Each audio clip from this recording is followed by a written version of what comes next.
छोड़ के ये मयंक तो और काजल के बर्बाद करेंगे चाहत रहे। तू बोलत काहे नहीं कि रात बोली ना। हम जहाँ भी गए रही तोरा का मतलब बा? और ये मयंक वैसे भी तोरा सारा के सारा सच्चाई बता देले होई। ये हमार बदला है काजल, बदला। प्रिंसिपल से शिकायत करके ते हमरा के पुलिस और कानून के धमकी त दिला देले रहलिस, पर अब ब्याहता बन के सुहागरात मनेले बाड़ी। एकरा के छेड़खानी और रेप के नाम द नानू दे सकेली। भाभी भाभी देख ले लो, हम कितना गला फाड़ फाड़ के चिल्लाता ली, गला फाड़ फाड़ के चिल्लाता ली। भाभी हमसे ब्याह कर ला, हम तो जिंदगी भर साथ निभाए, लेकिन ना तोहार तो खोपड़िया में औते ना रहल। देख ला। ठीक है तो कहत आई। हाँ? ए काजल, तू मयंक से ब्याह कर ले। ऐसे भी एकरा हमार जूठन खाए की आदत बा। तू अब बस हमारे को जूठन बारू, जूठन जूठन।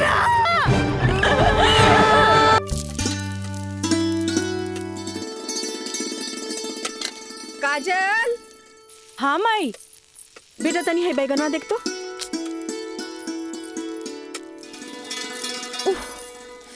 तोर भरता बन जाए ना, तनी दोनों जने के प्लेट में डाल के दिया। ठीक बा माई, तबले हम चाय लेके आवा तनी। ई लिए लिट्टी चोखा।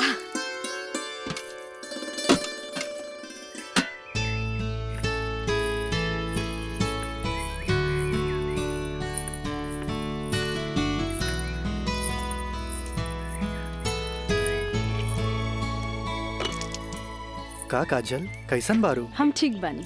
नोट्स लेनी की ना? अरे कैसे ना लेती, तहरा हाथ के पंजाबियन के भी फेल करे वाला बैंगन भरता जी खाए के रहे। ठीक कहला मिथिलेश, अपने काजल के हाथ के बनावल भरता के कारण ही सगरो रिश्तेदार के आवन जावन लागल रहेला जी, वरना ये मोबाइल तो रिश्ता नाता के अलगे ही कर देला सर।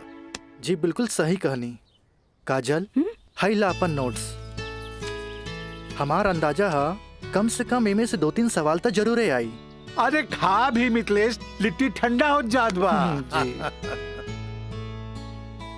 अब ऐसे भी 2 दिन तक लेता ही नोट्स के हाथ लगाए वाला नहीं की, काहे कि 2 दिन के बाद फ्रेंडशिप डे जो आ रहल बा। हाँ। रउआ का समझा फ्रेंडशिप डे?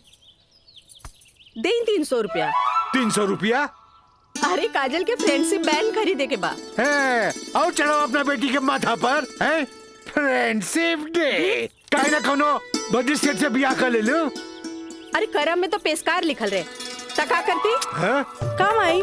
हमार बाबूजी की कम समझे लो, मजिस्ट्रेट तो आइला जाइला, बाकी हमार बाबूजी की तो सारा जिला जवार जानेला। का मिथिलेश बाबू?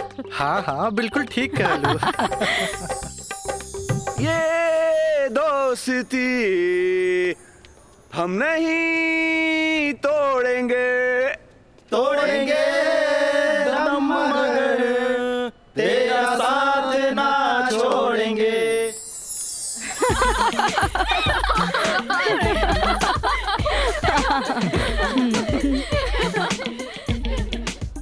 फूल बनके मुस्कुराना भी जिंदगी है, मुस्कुरा के गम भुलाना भी जिंदगी है। क्या बात है। तब मिल मिल के दोस्ती निभाना भी जिंदगी है। अच्छा, हमने के दोस्त तो बरले बानी, बाकी तू कैसन दोस्त की बात कर रहल बाड़ू? ई हमरा समझे में ना आइल। सपना, तू समझ लू का? ना, हमरा तो बिल्कुल ही समझ में ना आई। वही तो। ई का समझी, बाकी हमरा समझ आ गईल। कहा तो बता दी। अरे बताओ बताओ। दोस्ती हर चेहरा के मीठ मुस्कान होखेला, दोस्ती ही सुख दुख के पहचान होखेला। वाह वाह वाह। अगर रूठ भी जाए कोई दोस्त त दिल पे ना लेवे के, काहे की दोस्ती त सुख दुख के पहचान होला। और हमार मानना बाकी अगर कोई सच्चा दोस्त रूठ जाए तो ओकरा के त मना लेवे के चाहिए।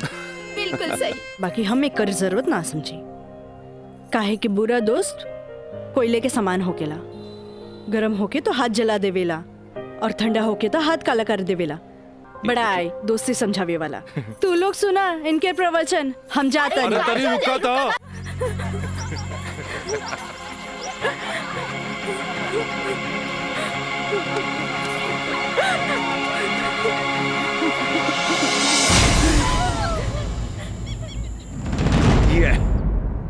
काजल, तोरा परेशान होके के जरूरत नहीं खे। खबर भेजवैनी हा, राज आपते हुई। मे आई कमिंग सर? यस, कम इन। का बात बस सर, आप उनके बोले नहीं हो? हाँ, ई का सुनतानी हम हो, तोरा जैसे स्टूडेंट के वजह से ही कॉलेज के बदनामी हो जाला। को एजुकेशन के मतलब ही ना हा कि कॉलेज में कोई लड़का लड़की के छेड़खानी करे। लेकिन सर, हम कुछ ना सुनने के चाहता नहीं। अब कोई ना कोई स्ट्रिक्ट डिसीजन हमरा लेवे के पड़ी। ठीक बा काजल, तू जा सकेलू। जी सर, थैंक यू। लेकिन सर हम ऐसा क्या कर देनी है कि काजल आपके लगे हमारी शिकायत लेके आ गई है? शुक्र मनावा कि वो हमारा पास आ गईली। अगर पुलिस के पास जईती त सीधे अरेस्ट हो जाता। बुझला, आजकल ऐसन कानून आ गइल बा कि एकरा में बेलो ना मिलेला, सीधे जेल होखेला। बाकी सर वहाँ और भी तो लड़का लेके रहे। हाँ, अरे इहे तो हम कहे के चाहत नहीं तोहरा। और भी लड़की रहे, इहे लड़की के छेड़े के का जरूरत रहे? वो पेशकार के बेटी के मामला बढ़ जाइत त का होइत? तोहर बाबूजी के हम काम मुंह दिखैती। आइंदा ख्याल रखी है, तू जा सकेला। ठीक बा सर, थैंक यू। मयंक भाई, बहुत टाइम लगिल प्रिंसिपल के यहाँ। अरे तो आबते हो है ना। का बात भइल? बड़ा टाइम लागत है। कहत रहे हाँ, ऐसन के काहे पटावेला जौन शिकायत लेके आवे, ऐसन के पटावा जौन शिकायत ना करे। तो प्रिंसिपल साहब गलत का कहत बड़ा? पता ना काजल में का देख ले बड़ा कि वही के पीछे भागा जात बड़ा। तोहनी के ना बुझाई, हमरा ओकरे पटावे में मजा आवेला जौना के पटावल मुश्किल बा।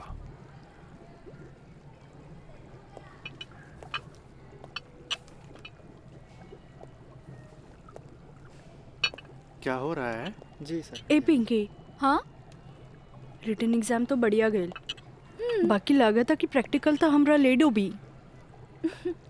हमरा तो बहुत बढ़िया बा। बस एकरा में से नापे के बा और एमे लिख लेवे के बा। अच्छा बतावा, का करी? इसमें का डाली? एकरा में ई एसिड डाला। ये? हाँ पक्का? हाँ।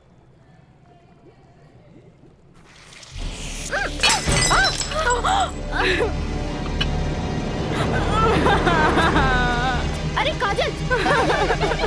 काजल, where are you going? What happened?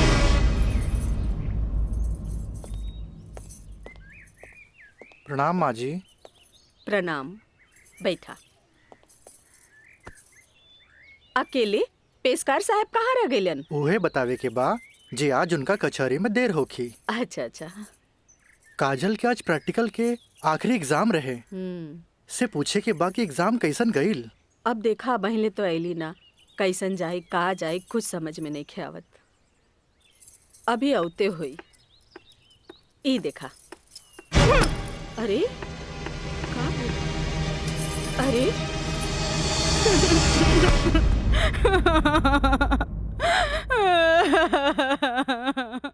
काजल,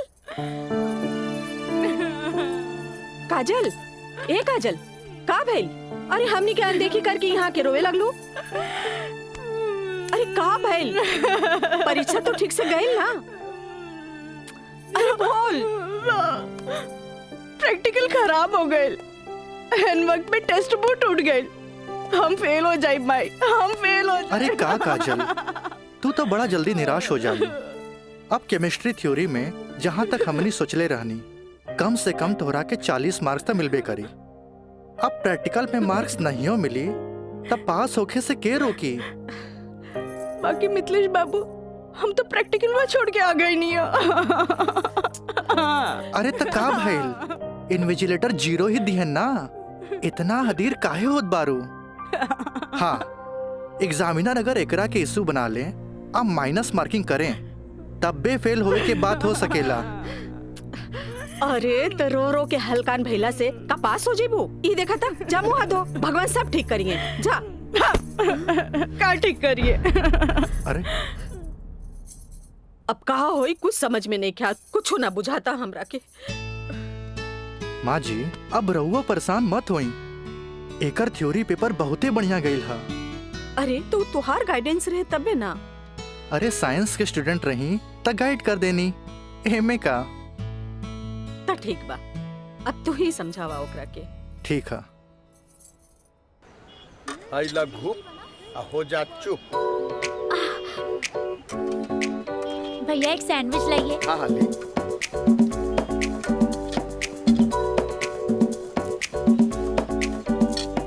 मुझे भी तो दो, और तीखा बा। भैया जल्दी से दो ना, मुझे भी। लेकिन छोला थोड़ा ठंडा हो गया है ना? अच्छा बा, ठीक बा। भैया रायदा, अब हमरा के चाहिए बस। अरे खाना यार। कहे अभी से एग्जाम में फेल हो गए लुका? हाँ, कहे चिंता में बड़ू हो? हाँ, चिंता ना रही का, थोड़ा नहीं के। Excuse me girls. काजल, तू तो बुझाता कि अभी लेक हमरा से नाराज बाड़ू। अरे नाराज तो हमहू रही तारा से, पर हमरा हमार दादाजी के सिखावल एगो बात याद आ गई। कोई भले ही बोए तोहरा ला काटा, तू बोए ओकरा ला फूल। देखा काजल, तू तो प्रिंसिपल साहब से जाके हमार शिकायत कर देलू, पर हमरा हमार दादाजी के सिखावल उ बात याद आ गई। भाई तो उनकर पोते नू, हम जकरा चाही लेनू ओकर पूरा ख्याल रखी ले, है ना? देखा है ने, और ये बात के पता तोरा बड़ा जल्दी लग जाई, बुझाइल? गर्ल्स, आप लोग के रिजल्ट आ चुकल बा। अच्छा। और ये क्लासरूम में आप लोग का रिपोर्ट कार्ड बट रहल बा। जाई जल्दी चला। अरे जल्दी चला, चल। ए काजल, कांग्रेचुलेशन, आपके केमिस्ट्री के प्रैक्टिकल में 20 में 20 मार्क्स मिलल है। Mister Raj, for your kind information, हम केमिस्ट्री प्रैक्टिकल एग्जाम ही छोड़ देनी है। ऐसे अपन कांग्रेचुलेशन अपने पास रखी। हाँ। Roll number 31। Yes sir.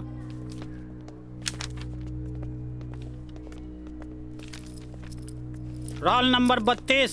Thank you sir.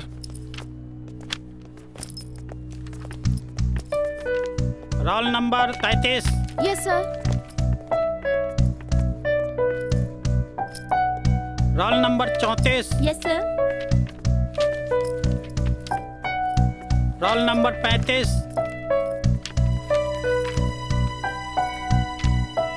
Roll number 36।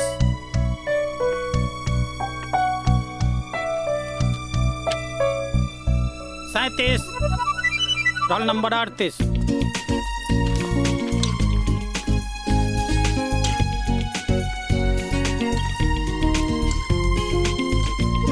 है ना? देखा है ने, और ये बात के पता तोरा बड़ा जल्दी लग जाई, बुझाइल? ए पिंकी पूजा, हाँ, का ई देखना, हमरा के सच में केमिस्ट्री प्रैक्टिकल में 20 में से 20 मिलल। ये जरूर राज के कारनामा है। कहे कि ये इन्विजिलेटर शर्मा जी ओकर बंगले पे तो ठहरल रहलन। ओह, हाय मैं मर जावा। अगर तोहरा जगह पे हम रहती ना, तो राजा के तो रानी बन जाती। जा बन जा। तारा के देख के ना एगो बात याद आ गई। इया कहे धिया धिया, धिया कहे चिया चिया। एक हुआ जौन तहरा पे जान छिड़केला, और एगो तू हा जौन एकरा के ठेंगा दिखावत हिया। अच्छा चला चला, हम तो परीक्षा में पास हो गए नी, ये हमरा खातिर बहुत बड़ा बात बा। पापा देखिए तो बहुत खुश हो जाइए। हाँ चला चला चला।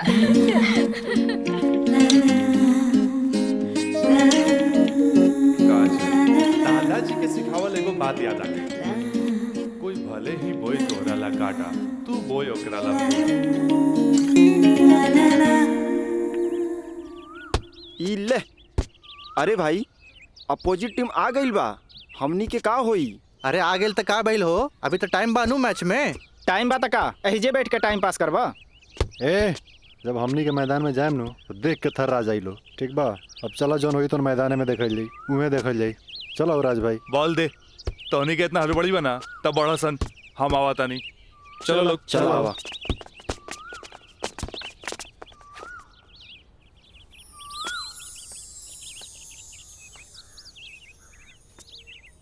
सुनो,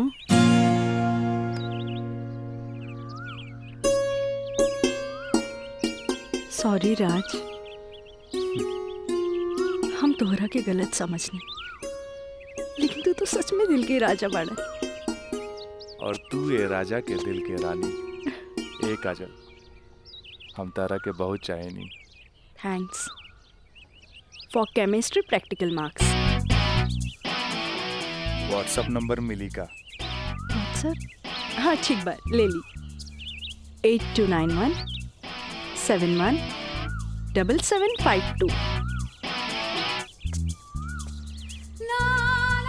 8291717752।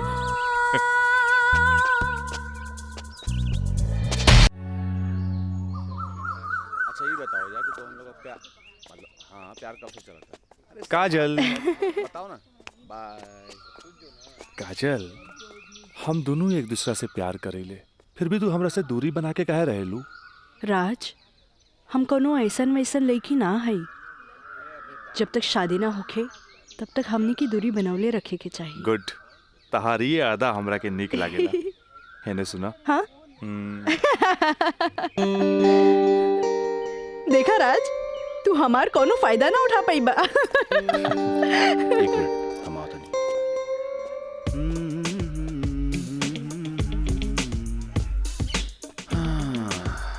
राज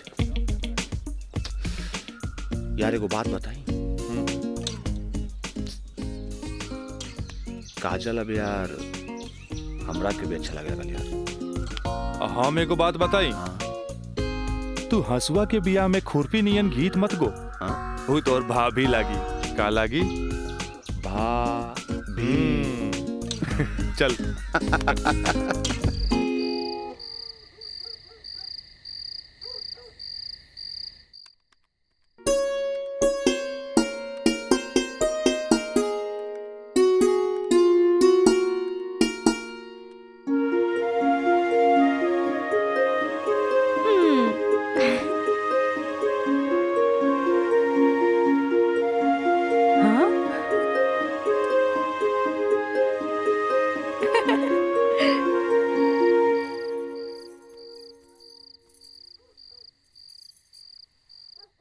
घर के सब काम निपटा ले लू? हाँ।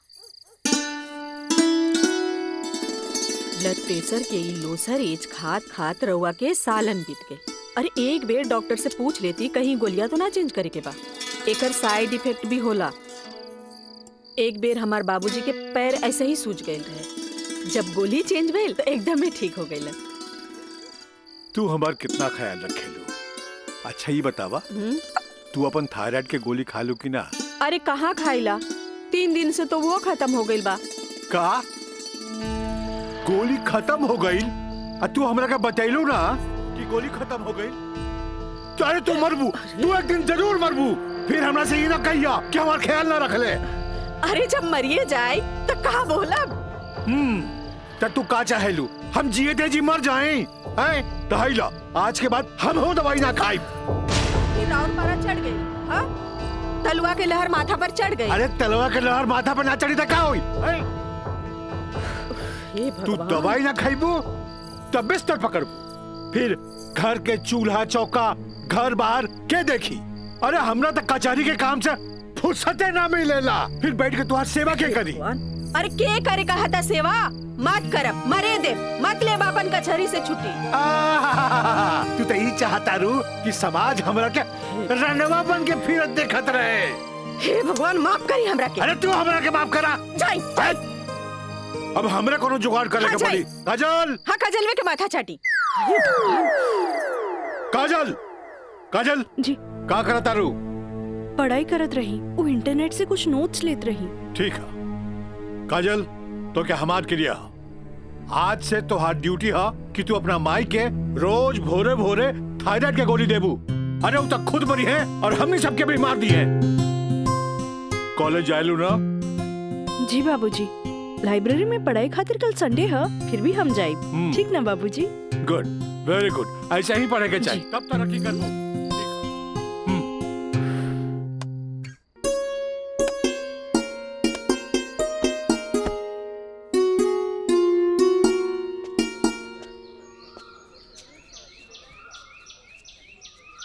काजल। Thank you. काजल, हम दोनों एक दूसरा के बहुत चाहिए। हम्म। पर जब हम हमरा फ्यूचर के बारे में सोचिले तो हम देखिले कि हमार बाप के पास बहुत दौलत बा। उनकर दौलत के संभालत संभालत हमार जिंदगी गुजर जाई। हमरा ये आम आदमी नियन नौकरी चाकरी करे के फुर्सते ना मिली। अब बस तू हमरा जिंदगी में हमार जीवन साथी बन के आ जा तो हमार जिंदगी एकदम मजे में गुजर जाई। ए काजल, तू काहे ना अपना बाबूजी से हमरा बारे में बात करेलू? बाबूजी से? ना बाबा ना, हम ना बोल सकेनी। हमार बाबूजी बहुत गुस्सेल बाड़न। वाह भाई वाह, इकलौता बेटी भैला के बाद भी तू अपना बाबूजी से बात न करबू काहे कि वो बहुत गुस्सेल बाड़े। और इकलौता बेटा भैला के बाद भी हम अपना बाबूजी से बात ना करब काहे कि वो बहुत पैसा वाला बाड़े। ऐसा में तो हमनी के सपना धरल के धरल रह जाई। काजल, काहे ना हमनी के भाग के शादी कर ले जाओ? बिना बतैले भाग के शादी कैसे कर सकेनी? हाँ काजल, हफ्ता भर के तो बात रही। हमनी के भाग के कहीं भी शादी कर लेल जाए और ओकरा बाद अपना अपना बाबूजी के बता देहल चाहिए। सोचत का बाड़ू तारा से ऊंच कूल और धनाट घर के हई। जब तू अपना बाबूजी के बतैबू नु तो ना कर पाई है। और हमहू जब हमरा बाप के बताएब कि हम भाग के शादी कर ले बानी तो नाहियो चाहते हुए भी तारा के अपना बहू के रूप में अपना ली है। ए काजल, हम तारा बिना एक पल भी ना जी सकीले। ठीक बा, हम कोशिश करब। इनु भइल बात। अब छोड़ा हम बाय।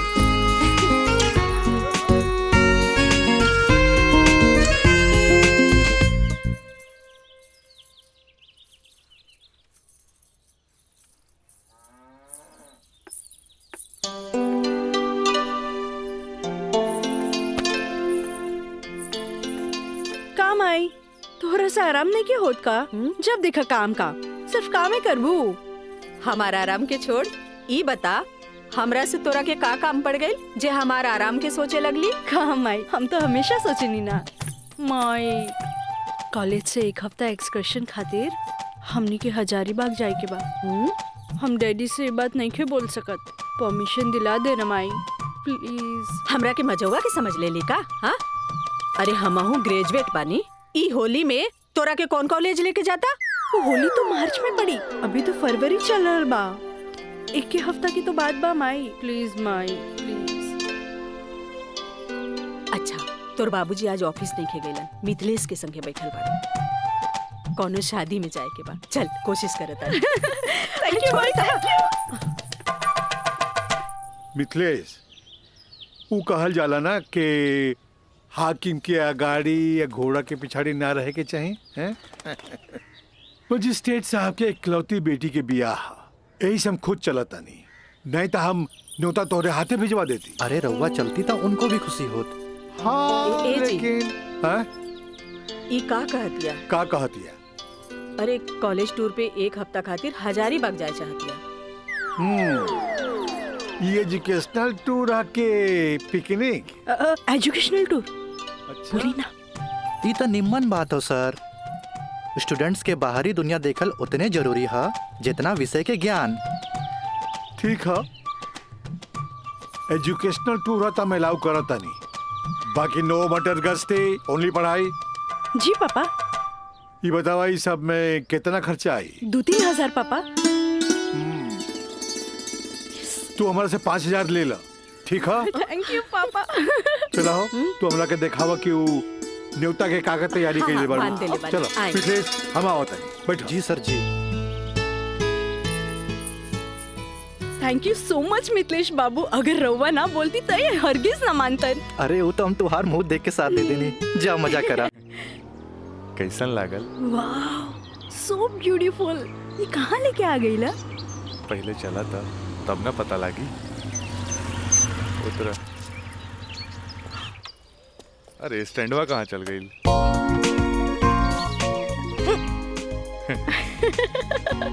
बड़ा धांसू सजीले बा। हाँ चला चली। हाथ तो दा। कहाँ जाए के है? इधर। हाँ, इधर जगह तो बड़ा झकास बा। क्या यार राज, कब से हम तुम्हारा इंतजार करत बनी, इतना लेट कर दे तू? मयंक, राज, मयंक यहाँ? हाँ, एकरा पहले भेज देनी। इस सारा जे तामझाम बा इस सब के अरेंजमेंट के करी यार तो हम लोग का शादी खातिर एगो विद्वान पंडित से बात कर ले बानी और देखा तोहनी के आराम खातिर यहाँ सारा साधन सुविधा मौजूद बा। और हाँ हनीमून खातिर स्वीट रूम भी बुक कर ले बानी। और देखा अब हम निकलता नहीं कहे कि हमारा के मंदिर जाके बा और मंदिर जाके पूरा शादी का सामग्री लेके आके बा। बाप रे इतना सब तैयारी। अरे शादी की करबा हमार दोस्त राज का शादी बा। गलत बात। शादी होता हमार सपना के शहजादी काजल के राज के साथ। अच्छा देखा यार जो तू पैसा दिला ना सब पैसा खत्म हो गए कुल तामझाम में। ऐसा करा कि हमरा के तू 25,000 रुपया और दे दा काहे कि बहुत सारा काम बाकी बा अभी। पैसा के कौन बात भाई ई ले। अगर बाबूजी अगर ये शादी करते नु तो लाख के खर्चा लाखों में चल जाई। दोस्त महिम रिश्तेदार पूरा शहर के बुलाईते। और वैसे भी तो बाबूजी जब रिसेप्शन पार्टी दी है तो जाई खर्चा बढ़ी। अच्छा हम निकल रहे हैं बहुत सारा काम बाकी बा। ठीक बा तू लोग आराम कर। चलो बाय बाय बाय। तो काजल अब तक गला लगाई नु यहाँ तो यहाँ के जाना था हमनी के। ओ Raj I love you. I love you too. जुबान निकालिए बंद कीजिए। ठीक है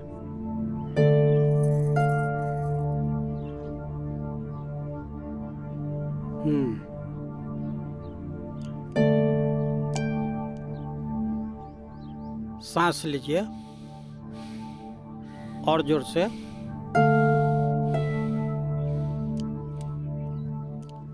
घबराए के कोई बात नहीं खे। ऊपर के बीपी थोड़ा बढ़ गई है। अच्छा से लागता कि काम के प्रेशर ज्यादा बा। जी नया मजिस्ट्रेट आइले हाँ से कुछ ज्यादा ही फाइल इनके हवाले कर देले हाँ। ठीक है ठीक हो जाई। अभी आंख लगल बा सोए दिन का के। और हाँ पानी पियावल करी काहे कि पानी पियला से पेशाब यानी यूरिन पास हुई तो रिलैक्स हुई है। जी जी बाकी दवा वही चली। जी डॉक्टर साहब। जी डॉक्टर साहब हाईली अपन फीस। ई का करतानी जे आदमी पेशकारी में हमरा से कहियो फीस ना ले ले उनका से हम फीस ली रह दी। डॉक्टर साहब थैंक यू। प्रणाम डॉक्टर साहब।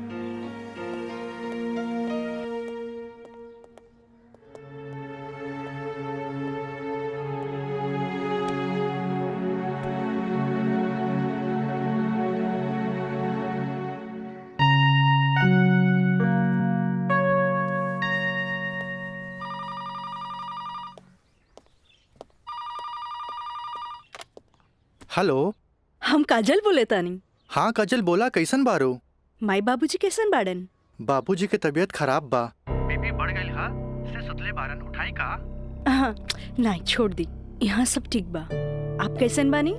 हाँ हम तो ठीक बानी। माई के बुलाई का ना रहे दी आके हम सरप्राइज दे। Okay bye. Okay bye. केकर फोन रहे। काजल के। अच्छा वहाँ के ठीक बारी अच्छा खोज खबर लेत रही। अच्छा माँ जी हम चलत आनी सांझ के फिर से आ जाए। ठीक बा।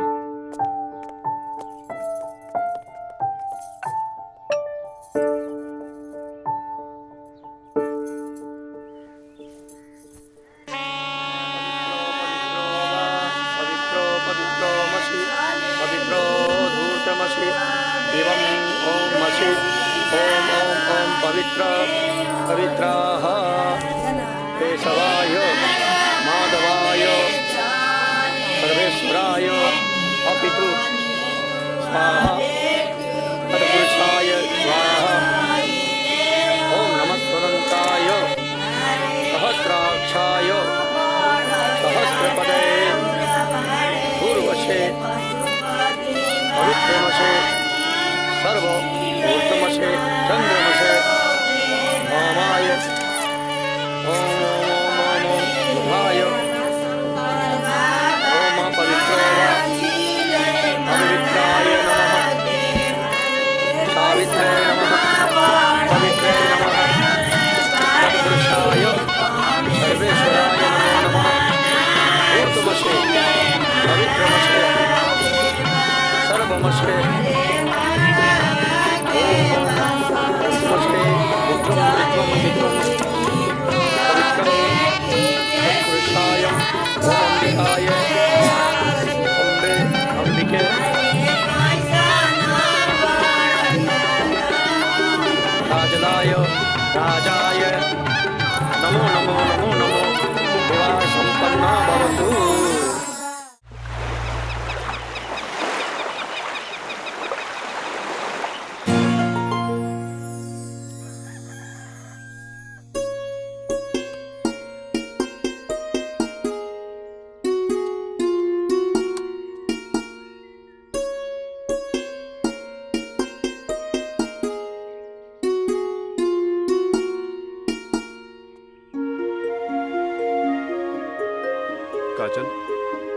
काजल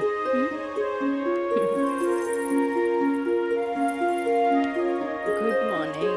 गुड मॉर्निंग।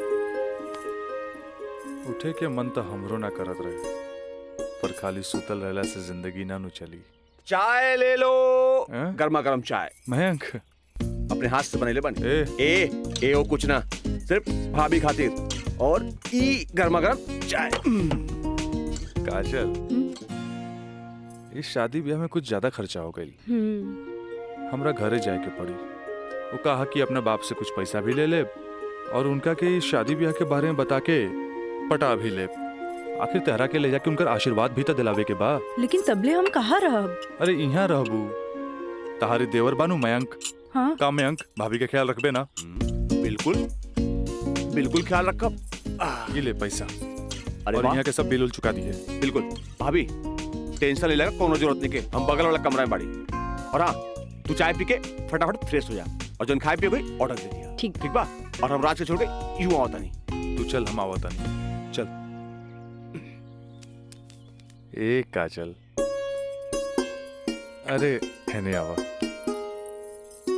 कल साझे लिख के तो बात बा, हम यूं गई नहीं यूं आई नहीं। और वैसे भी अब तहरा बिना हमार मन कहा लागी। अब जाई भी और जल्दी आई। ठीक बा।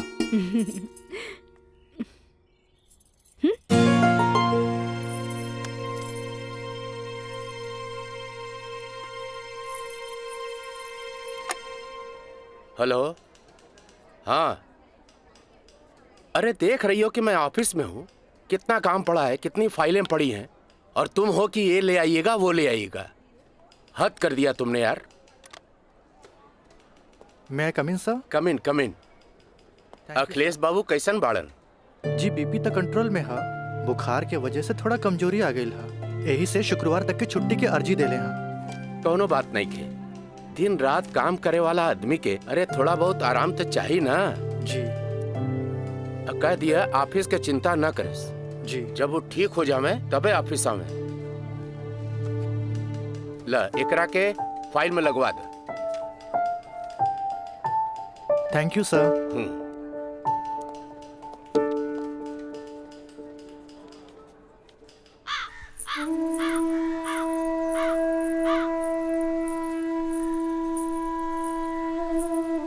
अरे भाभी, आइए बेटी। भाभी, क्या बात बा? बड़ा परेशान लागत बानी। हम राज के फोन लगा लगा के थक गए नहीं। कभी डेड टोन मिले था तो कभी आउट ऑफ कवरेज एरिया। तोरा पास उनकर कोनो लैंडलाइन नंबर बा? ना भाभी, और हम उनका दूर नंबर पे फोन लगा के थक के हार के बैठ गई। हैरानी की बात तो ये बाकी कि गैला के बाद ना कोनो खबर, ना कोनो कॉल, ना कोनो मैसेज। भाभी तू टेंशन मत ले, हम अपने को दोस्त के भेजले बानी और जैसे ही खबर मिला था सबसे पहले हम तोरा के बताई। ठीक बा, हम अपन कमरे में बानी। अरे भाभी,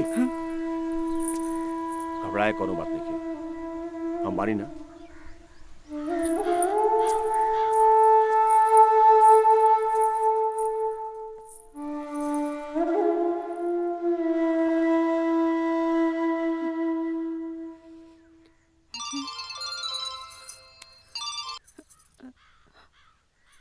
काजल, ट्रिप कैसन जा रहल बा? ट्रिप ठीक बा। का बात बा? तोहार आवाज में खनक नहीं खे? नहीं, ऐसा कोनो बात नहीं खे। हमार मतलब सब ठीक बा।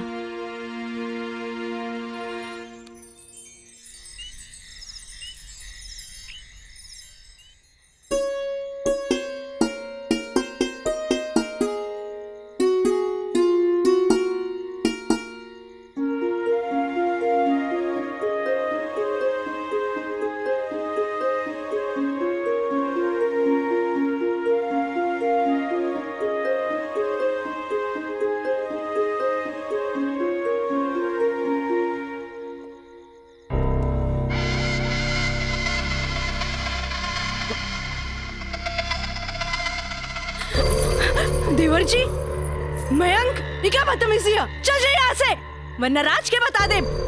किसे? राज से?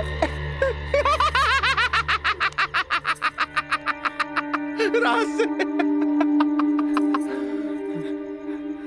वो भाग गए। हाँ? आवेला नहीं खे। हाँ?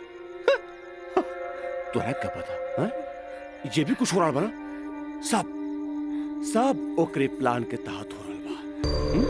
वो तो तोरा के भोग के और भौरा जैसन चूस के भाग गए। काजल, पता बा जब तो के पहला बार देख ली तो पहली नजर में हमके पसंद आ गई। और हम तो के दिल से चाहे लग रही। काजल, आज दिल से चाहे लग रही। तुझे कहा तारा का सच बा? सच ना, 16 आना सच बा। ये बात हम तुझे बहुत पहले बता देती, लेकिन क्या करी, ये मेरी और मेरी हमार मुंह बन के तरस। देखा, तू गरीब, हम गरीब, हम तो क्या अपने काजल? हाँ, हमसे ब्याह कर ला, हम तो क्या अपने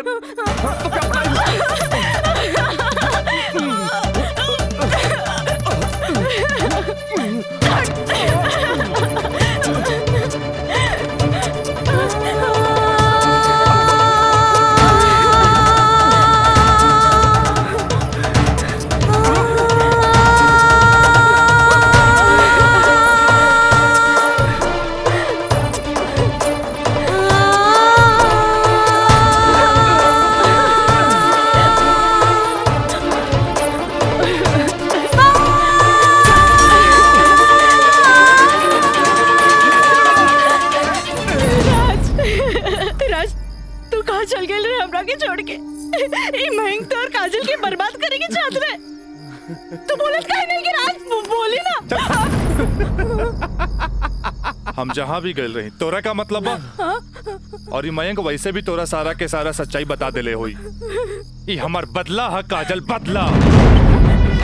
प्रिंसिपल से शिकायत करके ते हमरा के पुलिस और कानून के धमकी त दिला देले रहलिस, पर अब ब्याहता बन के सुहागरात मनेले बाड़ी।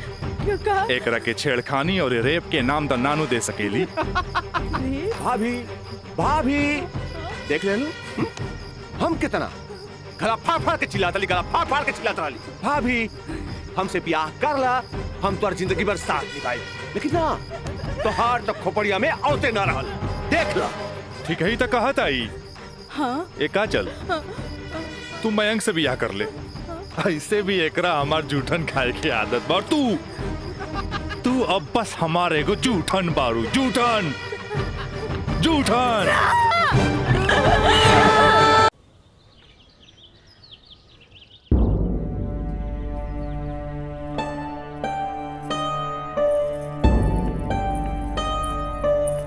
काजल, काजल, कहाँ भइल मई बाबूजी के?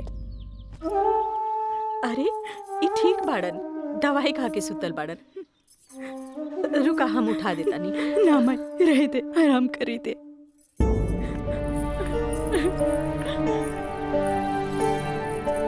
काजल, का भइल सर? सर का भइल?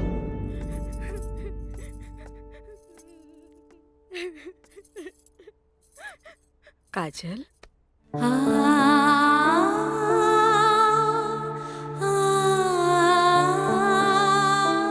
अरे इतना रोवे के कोनो जरूरत नहीं है। तोर बाबूजी ठीक बाड़न। अरे वो तो बुखार के कारण ब्लड प्रेशर बढ़ गई रहे।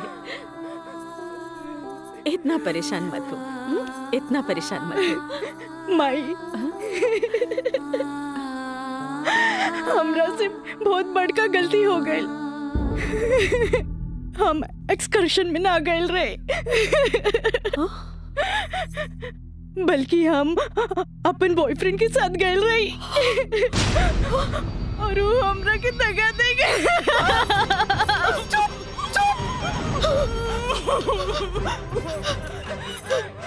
सच सच बता, सच सच बता, का भाई तू ठीक तो बाड़ी ना? तू ठीक तो बाड़ी ना? हम ठीक तो ना बानी माई। माई, तू हमरा के एक वचन दे कि तू हमरा से दोबारा कुछ ना पूछबे। जो भाई बहुत गलत भाई, बाकी हम अपने आप के ठीक कर ले माई, अपने आप। काजल,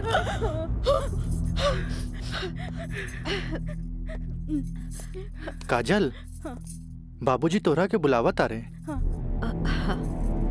चला।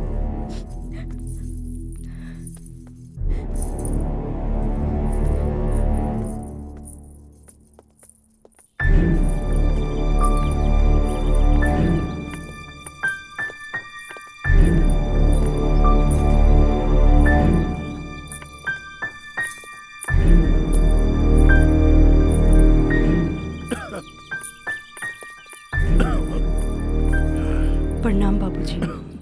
अब तबीयत कैसन बा? आ गइलू बेटा? ठीक है बा। तू बतावा तो ट्रिप कैसन रहा और अब आगे पढ़े के का प्लान बा बेटा?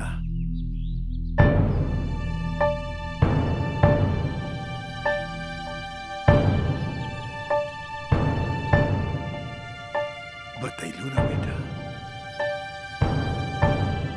पापा, हम वो साइंस ना पढ़ के लॉ पढ़े के चाहता नहीं। तो ओकरा में का बात है बेटा? विषय कोनो खराब ना होखेला, पर जरूरत है तो ओकरा में अच्छा करे के। अगर तू लॉ ज्वाइन करे के चाहता रहो तो लॉ ज्वाइन कर ला।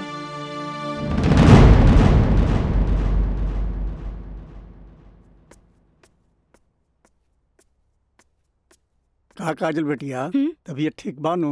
क्लास कब के खत्म हो गई? तू बैठल वारू, बंद करे के रहे। हाँ काका, रूम लॉक कर दी। हम तो बस ऐसे ही बैठ गए रही। अच्छा।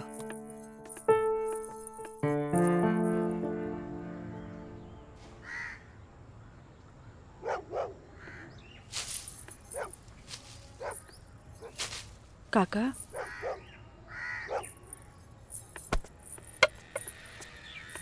अरे बिटिया, तू फेर आ गेलू? अरे हम कई साल से देख रहल बानी कि हर 3-4 महीना पर तू आ जालू। पर बिटिया, राजा तोहरा से नइखे मिले चाहता। वो बड़ लोग हवन, उनकर जिंदगी में तारा जैसी लड़की की कीमत चाय के कुर्बा के बराबर हा, जे पी के फेंक देवला। काका, तोहरा का लागता कि हमें को फिकल कुर्बा है? नहीं बिटिया नहीं, ऐसी बात नहीं की। जे हम देखिला से बताइनी बिटिया, हम उनकर घर के नमक खैले बानी। फिर भी जब जब तू आयलू हम उनका बताइनी, पर राजा बाबू है कि एक कान से सुने ना और चल जालन। पर बिटिया, हम वहां के नौकर हैं। फिर भी अगर हम तारा काम आ जाई ना तो हम अपना एक बहुत खुश नसीब समझब। काहे कि तू जब जब आवे लुनू हमारा देखल नहीं जाला बिटिया। काका, अब की बार उनसे कह दिया कि काजल आखिरी बार आयल रहे, एगो घड़ा रहे जेकर पानी ऊपर तक भर गई।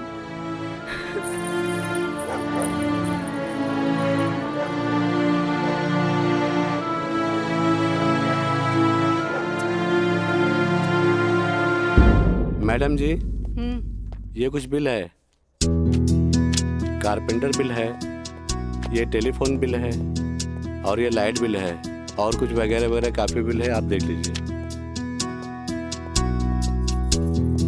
माँ, ये मैनेजर साहब तारा के महीना भर के बिल और खर्चा के हिसाब दे देले।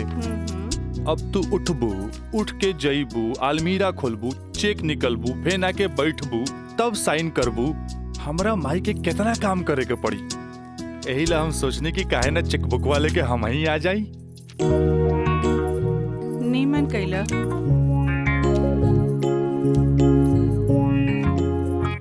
अच्छा,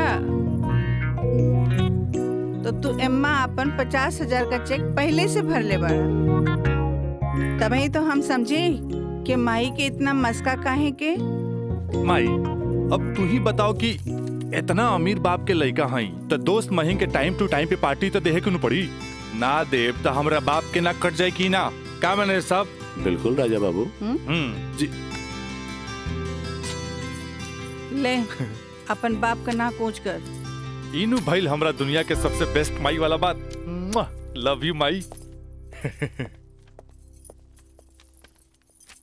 मैनेजर साहब। जी मैडम। इस सब रसीद आप एक साथ पूरा बिल कह के हमरा के दें, हम एक एक गो चेक काट देते हैं। जी मैडम। ठीक है? जी मैडम। हमरा ई बात के बहुत खुशी बा कि रउआ लोग हमार ग्लोबल कंपनी में इन्वेस्टमेंट करे के चाहता नहीं। ये हमरा खातिर बड़ खुशी के बात बा। बाकी हमरा भी कुछ देखे के चाहिए ना कि हम दिन दुगना रात चौगुना करके रउआ लोग के पैसा लौटा दे ताकि मार्केट में हमार साख बनल रहे। Of course. Excuse me gentleman. बाबूजी। हाँ। आप हमरा से वादा कैले रहनी कि आप हमरा नया कार किन के दे। अब हम खटारा हम ना चलाएं, बुझाइल नु? आई वांट न्यू कार, ओके?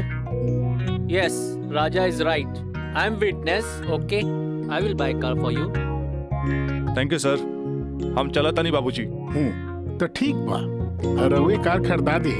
बाकी राउर कार की खर्चा कंपनी के इन्वेस्टमेंट पे दिखावल जाई। Okay, thanks. जेपी साहब, आपका बेटा तो हीरो लगता है। आखिर बेटा के करा हमरे नु। अरे यही तो उम्र में ऐश करे के।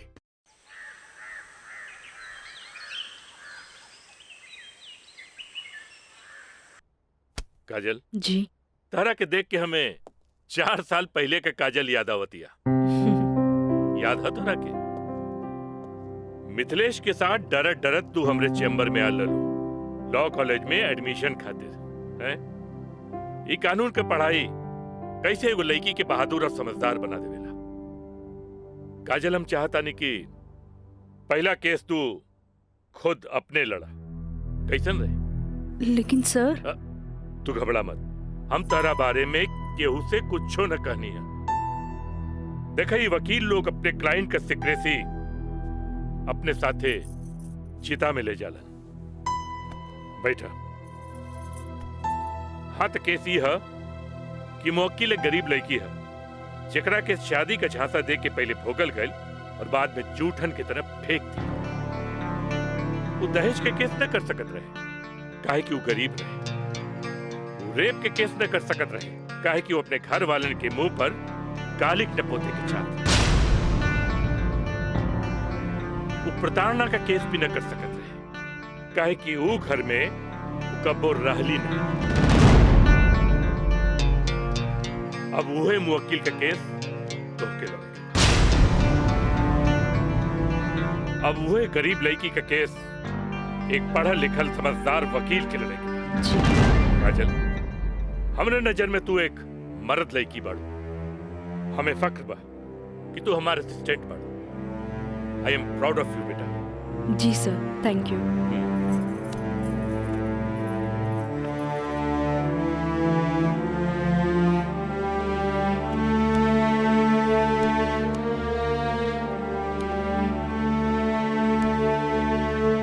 बाबूजी, लड़की हर मोड़ पे डरत रहेली। अकेले होके तो सुनसान से डर, भीड़ में होके तो लोगन के डर, जब हवा उड़े तो दुपट्टा उड़े के डर, केहू घुरे तो ओकरा आग के डर, बचपन में माई बाप के डर, बड़ होके तो भाई से डर। सिर्फ डरत रहेली, तब तक डरत रहेली जब तक ओकरा जीवन साथी न मिल जाए। और हमार जीवन साथी तो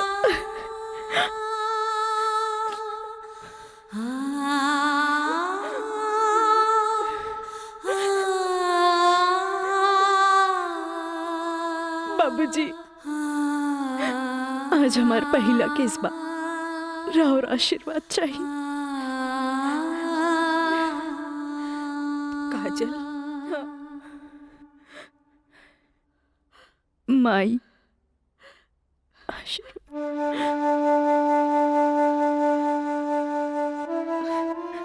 तोरा के वचन तो हम दे चुकल बानी, कुछ ना पूछेगे। बाकी जौन काम में तू लगल बाड़ा हमारा आशीर्वाद बा तोरा के कामयाबी हासिल हो।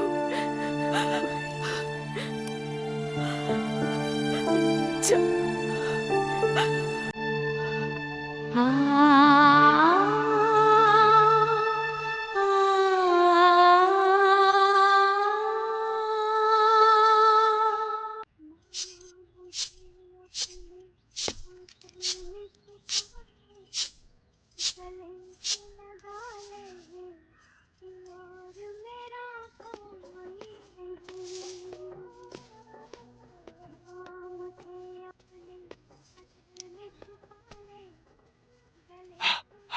माई हमरा के 7,000 रुपया चाहिए नौकरी का फार्म भरे के बाद। का है वो तो हाथ दोस्त राजा वो ना करेगा तोरी मदद। भाई अब हमारा के केहू को मदद की जरूरत नहीं है, खुद नौकरी करे के बाद, कमाए के बाद, कुछ बने के बाद। यही तो हम कहा था नहीं उम्मीद हो चलल नौकरी ना करबे तो कौन बाप अपन छोकरी तोरा से ब्याही। हमरा का हमार जिंदगी के का आज है कल ना रहा फिर। बहुत हो गया भाई, चल पैसा दे। दे पैसा तोरा से मुंह लगाए बेकार है। पैसा पैसा पैसा। हाँ हाँ दे। देता नहीं।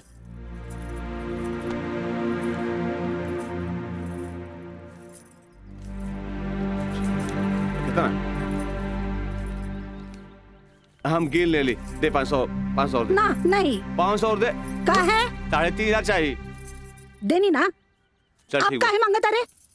चल जा पैसा चाहिए।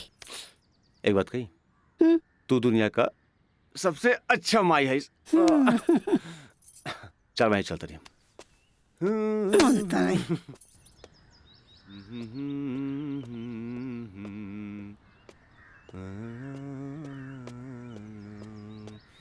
मयंक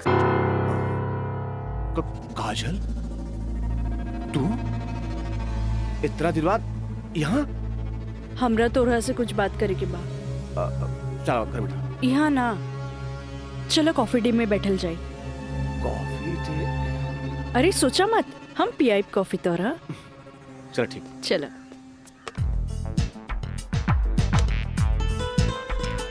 इला। Thank you. पिया ना।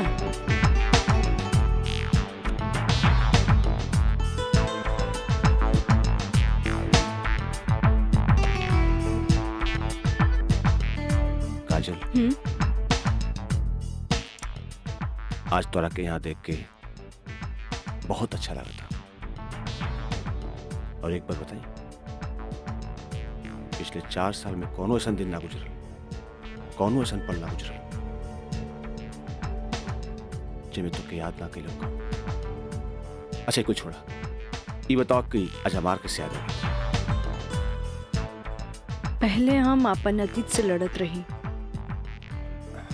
लेकिन अब हमरा लागता कि हमें सेटल हो जाए के चाहिए। बाकी तो ही बा कि के अपना ही हमरा के। अगर तुके प्रॉब्लम ना होके तो हम तोहरा के अपनाए। लेकिन हम गरीब हैं। अरे तो हम कौन अमीर बानी? हम तो गरीब बानी। हम और तू चाहिए तो अमीर हो सकत हैं। वो कैसे? हमार साथ दे के। जिंदगी भर साथ दे। ऐसे ना, प्रॉमिस करा। प्रॉमिस। चला। चला। हाँ।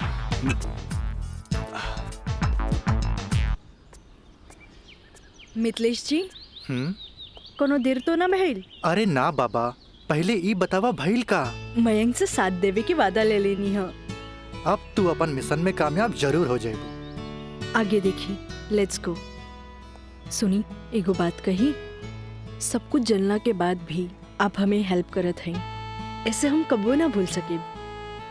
पहले तो ना, पर अब सोचे लगनी है कि जिंदगी के हर लम्हा में आपके जरूरत पड़ी। चल आप चली, तोरा घरे छोड़ दी।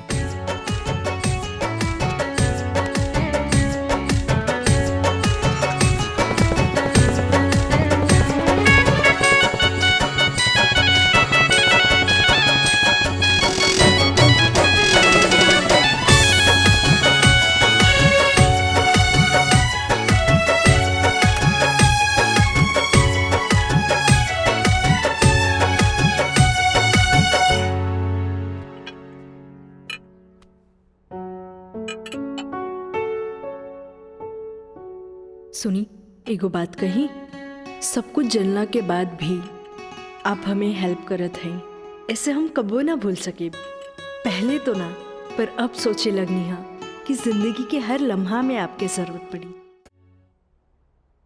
खाना लगा दी? ना भोला, आज तक ऐसा ही पेट भरल है। आज ना खाई बपने? ना। ठीक बा।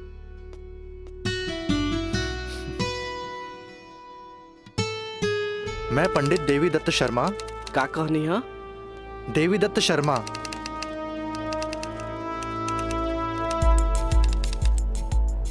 सत्रह मई के भाईल। अच्छा भैया तनी जल्दी करी, देर होता। ली। दी।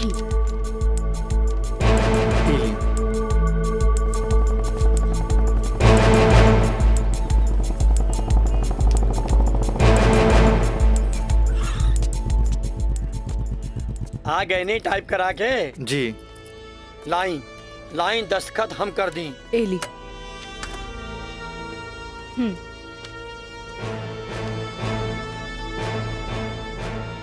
जय गणेश। ई कामता हो गई, अब बैंक के दस्तखत लेवे के पड़ी। वो आप हमरा पे छोड़ दी, वो हम ले ले। ठीक है।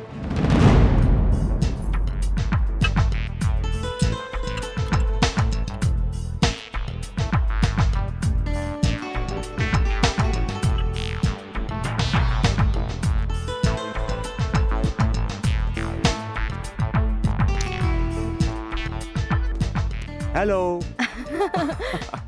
हाय। सॉरी यार, आवे में थोड़ा लेट हो गया। अच्छा यही देखा, हम तोरा खातिर काले कैल बने। अच्छा पहले चाय पिया। इला।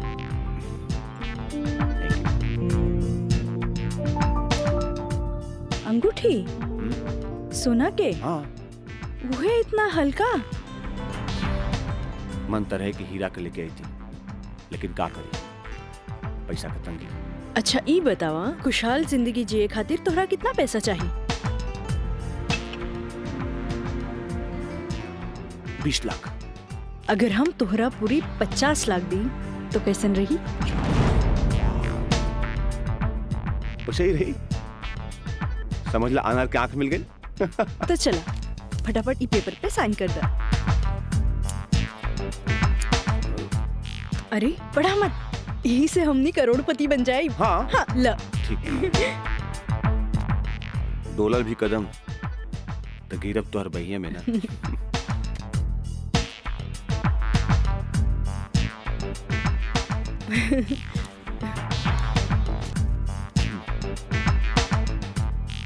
आज से हमनी का नया जिंदगी का शुरुआत।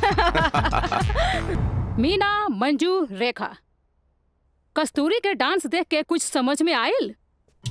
अरे सरकार के देख के बाजार बदल जाला, बाजार के देख के साहूकार बदल जाला, आ घोड़ा के देख के सवार बदल जाला, शिकारी के देख के शिकार बदल जाला। ऐसे ही मेहमानों के बदले पे सत्कार के भी बदल देवे के चाहिए। अरे पहले के जमाना कुछ और रहे कि मर्द नाजो आदा पर लुट जात रहे, लेकिन अब जमाना बदल चुकल बा। आज के जमाना के मर्द सबके कमर तोड़ नाच पसंद आवेला। जितने कमर हिलेबू और सीना झटकईबू, मर्द उतने जल्द तोहर दीवाना हो जाए। दिखाओ करके। अरे ऐसे ना, ये देखो। कस्तूरी बाई, कस्तूरी बाई। चाहे नसीब, चाहे नसीब। तक लिया। बहुत दिन बाद तशरीफ लेनी राजा बाबू। भला ऐसे भी केहू केकरो भूल जाला? आए बैठो।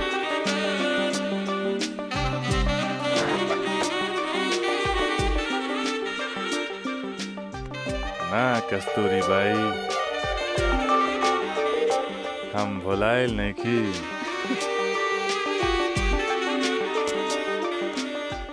वो तो बस हमार शादी होके वाला बा, ओकरे तैयारी खातिर हम अपना माई के संगे खरीदारी में बिजी रही।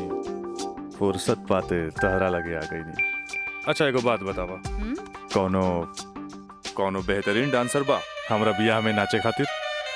बानो एगो नया परिंदा बा। हाँ। मंजू, राजा बाबू का उहाँ ले जा जहाँ आज निराली का प्रोग्राम होता। आई जाए।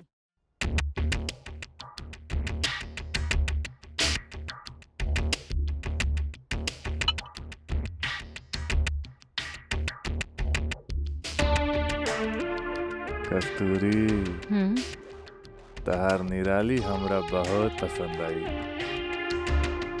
पसंद तो आ गल राजा बाबू, लेकिन ओकर रेट तनिक कड़क बा। पूरा 5 लाख लेतिया।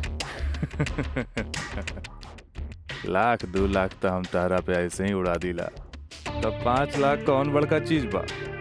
ओकरा से कह दिया हमार बियाह में अगर उ कमर तोड़ नाच करी ना, हम ओकरा सोना ना जराओ हीरा के अंगूठी दे, उहो अपना तरफ से।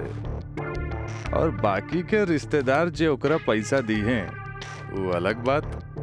एक कस्तूरी, हीरा के अंगूठी केहू ऐसे ही ना देवेला। अच्छा, तो ऊ रवा दिलो दिमाग में इतना घुस गइल बिया। अच्छा एगो काम कर, तनी हेने लावा, हमरे तरफ से ई ला। हाँ डैडी, का बात बा? तू जहाँ बाड़ा जल्दी से चल आवा। ठीक बा, हम अभी आओ तानी। बड़ा कमजर्व बराउर ये ना मुराद इश्क, ऐसे उतारा के जाम लहले बगैर चल देनी। हाँ कस्तूरी भाई, डैडी के कुछ जरूरी काम आ गइल बा, से जाए के पड़ी। ठीक बा, अब डैडी के फोन आइल ह ते में हम का बोली। चला तनी, बाय।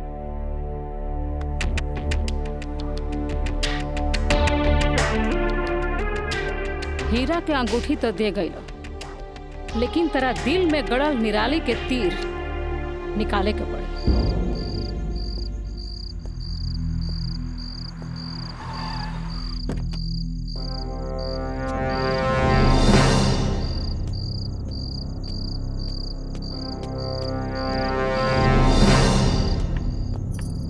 का बात बा डैडी, इतना अर्जेंट में क्या बोलेनी हमरा के? राजा, हाई हम का देखा तानी? कौन लेखी बिया काजल? अपना मुंह में करखा लगावे खातिर ओकरा से बियाह कर लेला, और फिर ओकरा वही छोड़ के भागैला। अब वो अपना हक मांगतिया। बाबूजी, हम ऐसा कौनो लड़की के नहीं जानत। ए माई माई माई, देखा था इसको कैसे झूठा इल्जाम लगावता है हमरा ऊपर ही। राउर का दिमाग खराब हो गई बा। अरे जे हमरे लड़किया के ऊपर लांछन लगावत बानी। हमार दिमाग नहीं के खराब भाई, हाई देखा, हाई कोर्ट से नोटिस आइल बा। भगवाने बचावा सी घर के, लागत कि जगदम्बिका पाल के नाक कटिए के रही। केस नंबर 5078, काजल सिन्हा वल्द स्वर्गीय अखिलेश प्रसाद सिन्हा व राजा सिंह वल्द जगदम्बिका सिंह।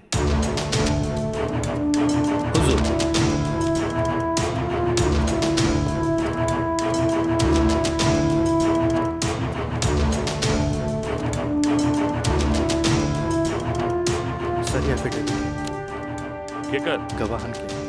अच्छा ठीक है, चल बेटा। मिलॉर्ड, असल में ये एक अमीर आदमी के प्रताड़ित करे वाला केस है। साथ में पढ़े वाला 2 बालिग दोस्त के आपन मर्जी से हम बिस्तर होए के केस है। I object milord. हमार फाजिल दोस्त एकदम बेकार का बात कर रहा बड़न। सच्चाई तो यही है कि हमार मुवक्किल काजल का बिया राजा के साथे बाकायदा मंदिर में भैल रहे, और यह 2 गवाहन के एफिडेविट। एगो राजा का सबसे खास दोस्त मयंक, और दूसर बियाह कराए वाला पंडित। आप देख ली। 4 साल बाद हमार फाजिल दोस्त के मुवक्किल कहाँ रहले?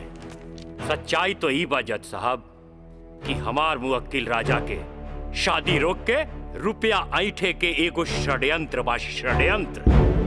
शादी? कैसन शादी? अरे राजा का शादी तो पहले ही हो चुकल बा। अगर दोबारा शादी भइल ना तो तोहार मुवक्किल जेल जाई, जेल। बस जज साहब बस, हमू इनका से यही पूछा तानी कि आखिर ये किस्सा 4 साल बाद ही काहे उठावल गई, बताई? हम बतावा तानी जज साहब।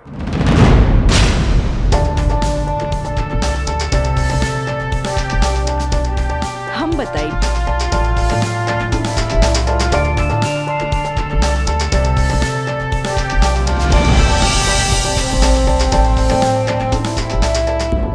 मिलॉर्ड, हम चाहेब कि ये केस हम खुद लड़ी। ई रहल हमार बार ऑफ अटॉर्नी के रजिस्ट्रेशन।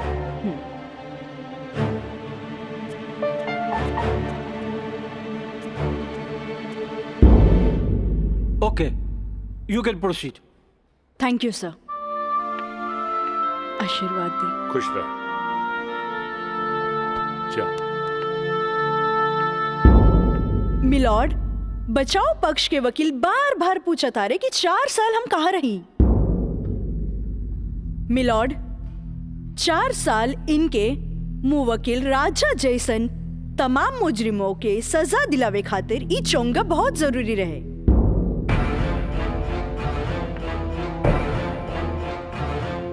मिस्टर हैदर काज़मी साहब, अब समझ में आयल कि 4 साल हम कहाँ रही कि और डिटेल बतावे के पड़ी। तो मिलॉर्ड, हम केस के स्टडी खातिर हमरा के कुछ समय चाहिए। हाँ, कोर्ट इंस्ट्रक्ट करती है कि राजा की शादी रोक दी जाए जब तक कोर्ट का फैसला न हो जाए। बचाव पक्ष के वकील की रिक्वेस्ट पर यह कोर्ट मुअत्तिल की जाती है।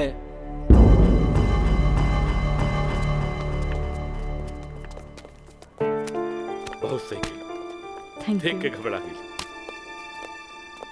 तुरंत चल गया। बहुत अच्छा। ए वकील साहब, कोर्ट से समय काहे ले लेनी हो? तका करती तू हमरा के बतेबो ना कैला कि लड़की खुद वकील बिया। अरे तय से आपके का फर्क पड़ी? तू का समझबा कि हमरा का फर्क पड़ी? उ लड़की के आईपीसी आदि कानून के सब धारा मालूम हुई।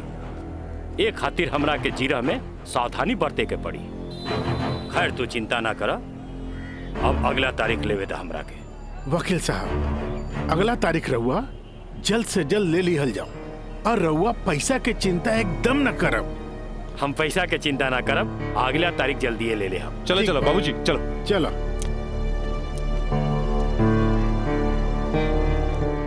हेलो, हाँ, अब फिक्र करे के बात नहीं के। अरे तहार काम हो जाई, हम समझ गए नहीं, एकदम में समझ गए नहीं। हाँ,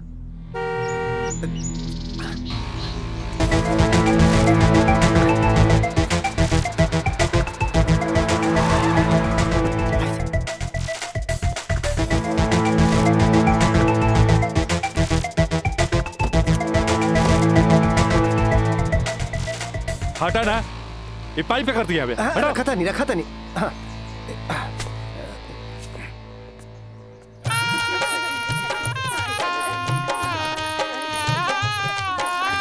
बंद करो ये सब नौटंकी, ये शादी ना हुई। अरे हटा यार, ये सब हटा। अरे ऐसे ना शुभ बात काहे करता रहा? हम सही कहा था नहीं भाई, अभी भी ना हुई। अरे का, अरे तो हर दिमाग खराब हो गई लगा। बियाह करे से पहले हमरा से पूछ लेना रहा का? का जरूरत है ऐसा बियाह करे के? का करती? वैसे ना मानत रहे हम कानून से बचे के खातिर बियाह के नौटंकी कर देनी। तो जाके ओकरा बुला करके घर लिया बा। अरे बाबूजी, अगर ऐसा ला के खड़ा कहीं नू तो ऐसा कितना पतों से तारी घर भर जाई बुझाइल। तो फिर का करबा तू? अब हम देखें हमरा का करे के बा। बहुत हो गई, बहुत हो गई। हटा सब। देखा देख रहा लू ना तू, एकर दिमाग चल गई बा।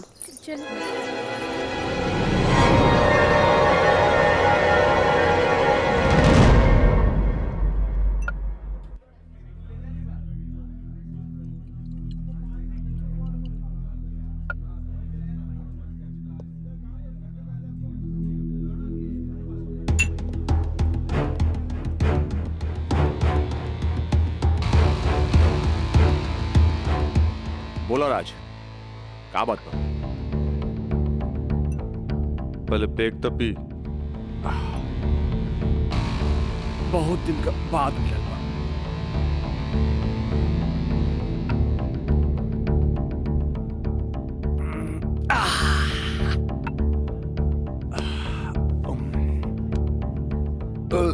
अब बतावा का बात बा?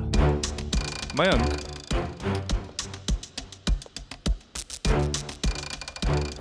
भाई तोरा अपन बयान बदले के पड़ी। एफिडेविट के बाद भी? दोस्ती खातिर।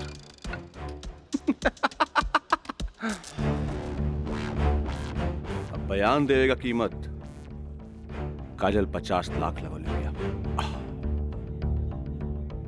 बयान बदले के बाद बयान बदले का कीमत 1 करोड़। 1 करोड़? यस, 1 करोड़। कहे से कि हमरा काजल से ब्याह करके सेटल भी होके के बाद, और हम तोहरा जैसा अमीर त नहीं की। और हाँ, अगर डीलिंग मंजूर होके तो तारीख से पहले आ जाइए। अच्छा, हम चलत नहीं।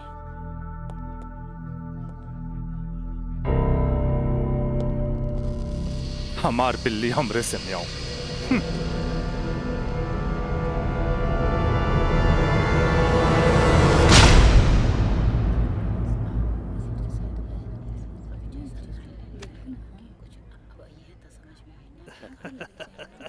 आज हम ही जीतब। केस बहुत बढ़िया बा। Order order. बचाव पक्ष अपनी बात रख सकते हैं। योर ऑनर, बचाव पक्ष के हमार मुवक्किल राजा के हम कटघरा में बुलावल चाहब। ओके, यू कैन।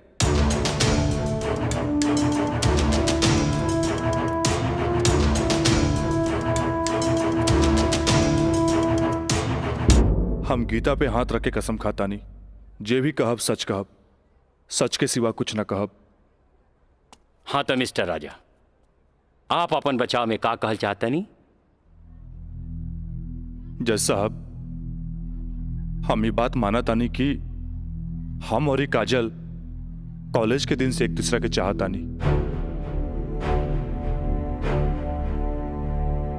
अपना अपना मर्जी से हम दोनों भाग के शादी भी मंदिर में कर लेनी। होटल के बिल और ही शादी के खर्चा कुछ ज्यादा हो गए रहे, यही से हमरा घर वापस आए के पड़ल। पर जज साहब, हमार इरादा बिल्कुल नेक रहे।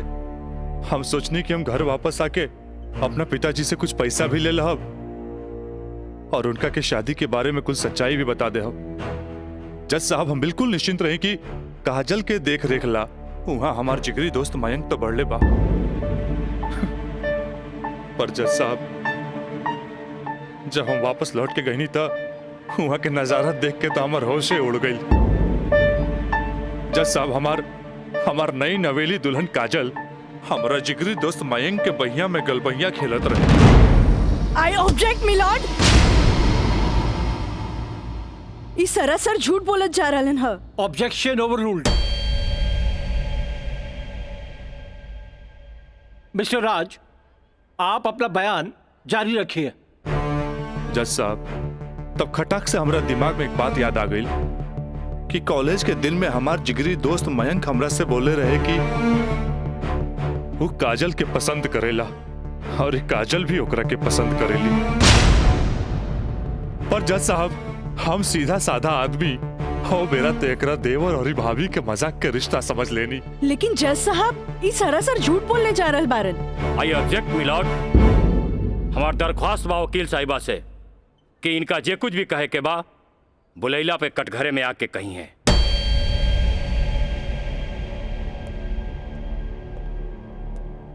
आप कंटिन्यू कर सकते हैं मिस्टर राज। जज साहब, कोई भी आदमी अपना बीवी के केहू दूसरा के बहिया में देखी तो ओकरा मन मस्तिष्क पर का गुजरी, ये आप अच्छे से समझ सकीले जज साहब। मिलॉर्ड, ई सरासर झूठ के पुलिंदा आपके सामने रखल जा रहल बा। कोर्ट के गुमराह करे की कोशिश करी जा रहल बा। तया पानी ना कोर्ट के सही रास्ता दिखावे वाली। अरे घबराई ना, जल्दी ही रहुओ के बयान देवे के समय मिली।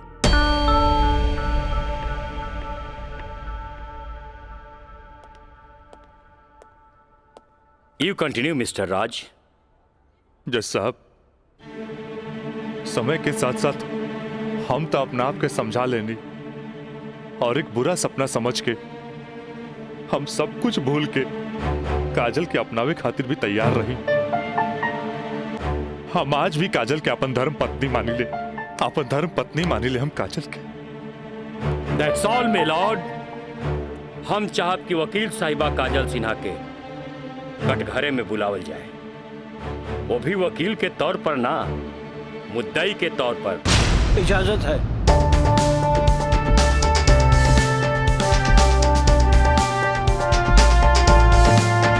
जाइए आप बैठिए। हाँ तो काजल सिन्हा जी, हम चाहब कि आपन प्रेम कहानी अपने ही जुबान से बयां करी। जज साहब, ये बात सच है कि हम राज से प्रेम करे लगनी। मतलब ई कि और पहले केहू से प्रेम करत रहनी, बाद में राज से प्रेम करे लगली? जी ना, पहले हम राज से नफरत करत रही, बुझनी? अच्छा अच्छा, तो नफरत प्रेम में बदल गई? जज साहब, हम अपन मर्जी से ब्याह खातिर राजी हो गई नी और माई बाबूजी के बिना बतैले ब्याह कैनी, जे बहुत बड़ भूल रहे। ब्याह कैनी तो सुहाग रात तो मनैले होई बुना। आई बताई, मर्जी से कि बिना मर्जी से मनैले रहलू? वकील साहब, दुनिया की हर लड़की जब अपन मर्जी से ब्याहली तो उस सुहागरात भी अपन मर्जी से ही मनावेली ना। हम ए से पूछत रही कि जब सुहाग रात मनावत रहलू तब बगल के कमरा में राज के दोस्त मयंक रहलन ना।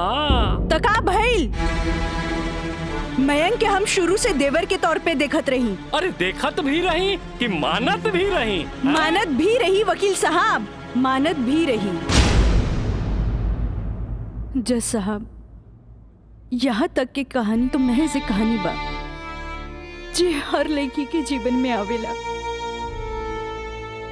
बाकी सेक्शन 420 तो यहाँ से शुरू हो गई कि एगो पति विश्वास में लेके अपन पत्नी के देवर के संगे छोड़ के चल जाला और उहे देवर अपन भाभी के इज्जत के तार तार करे में हर मुमकिन कोशिश लगा देला। बेचारी औरत कैसे भी अपन इज्जत और जान बचा के भाग चलेली और फिर पति मिल जाला और वही कहला कि जे कुछ भी भइला ओकर नाम अब तू रेप तो ना दे सकेलू, काहे कि वो शादी के बाद भइला।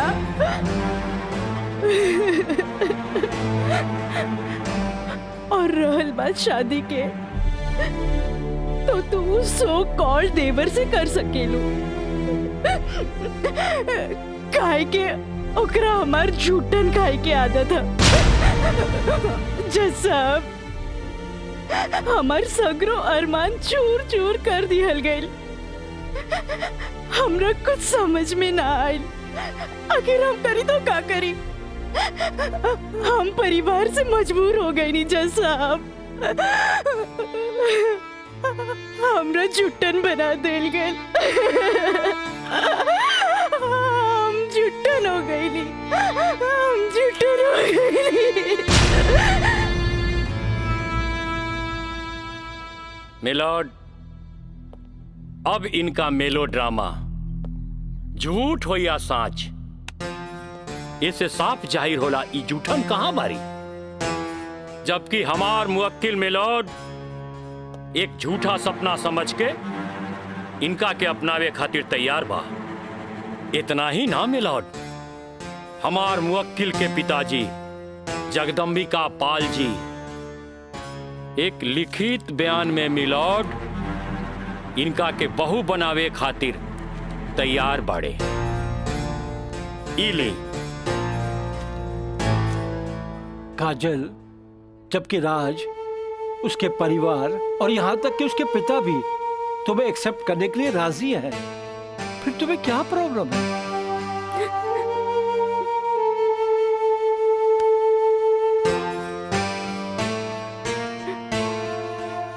तुम बोलती क्यों नहीं हो?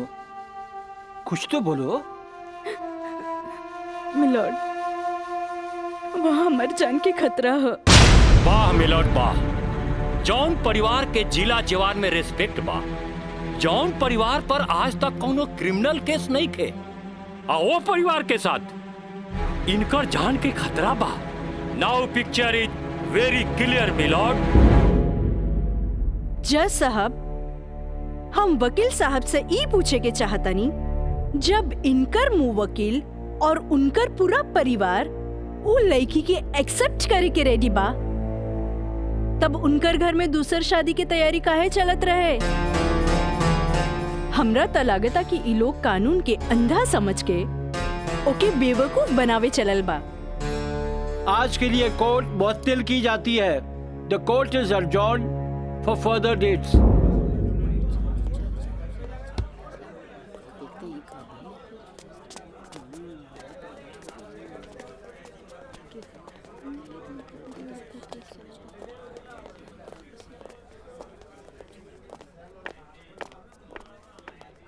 वकील साहिबा, अरे वाह, तू तो बड़ा चालाक बड़ू हो।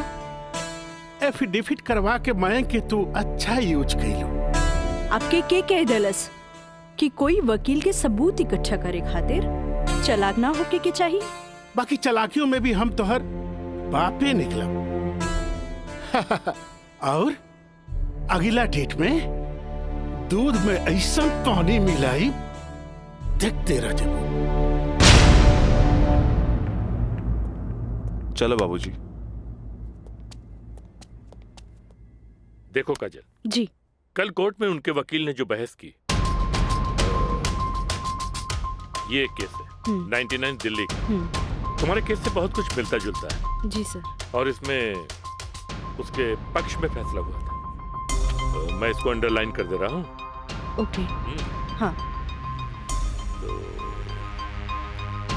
ये पॉइंट जो है, ये पॉइंट ध्यान से पढ़ लेना। जी सर।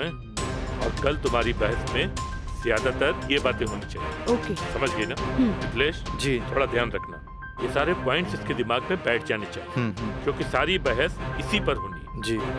कल की बहस बहुत इंपॉर्टेंट है। जी सर। ये बुक ले जाओ, अच्छी तरह से इसकी स्टडी कर लेना। जी सर। ठीक है, जाओ बेटा। Thank you sir. God bless.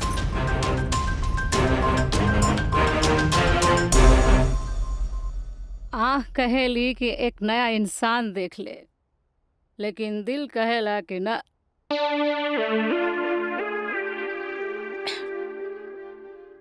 कि वह शख्स एक दिन लौट के जरूर आए।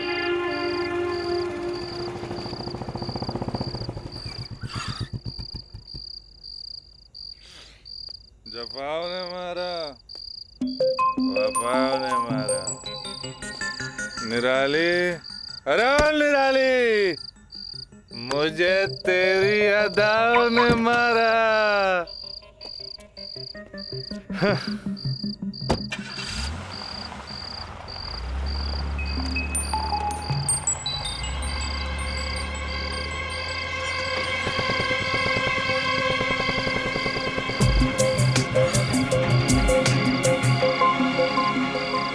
राज यहाँ प्रोस्टिट्यूट एरिया में?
चाय भी और जल्दी आई।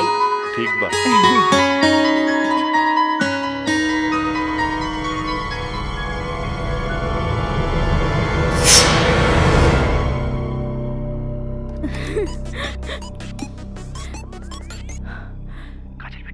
हाँ काका, काजल बोला तानी। काजल बिटिया काम हो गई। का काम हो गई काका? जल्दी से 3 कोनवा पर आ जा। ठीक है काका, अब तानी। का बात बा? केहू देखत तो नहीं खे। इला तहार दिहल कैमरा और ई रहल कैमरा के चिप बिटिया। हे भगवान, बहुत बचपुचा के आइल बानी ताकि केहू के शक ना हो। थैंक यू काका। अरे रिका बिटिया, देखा बिटिया, भगवान के घर में देर होला, अंधेर नहीं खे, और भगवान तारा बहुते कामयाबी दी है। अच्छा बिटिया जी। अच्छा बिटिया, हम जाता हैं। ठीक बा।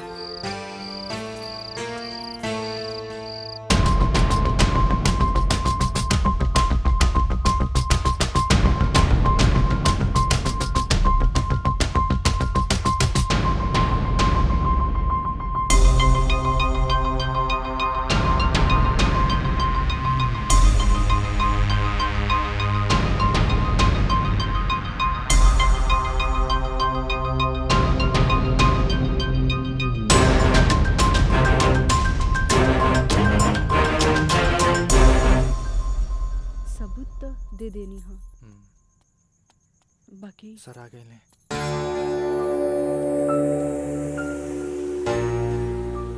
प्रणाम सर। खुश रह काजल। वो लोग समझ ले रहन की तमाशा होई, बाकी तू चुप रह के बाजिए पलट देलू हैं।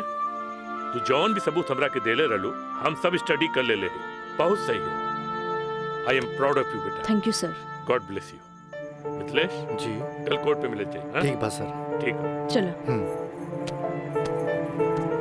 प्रणाम सर।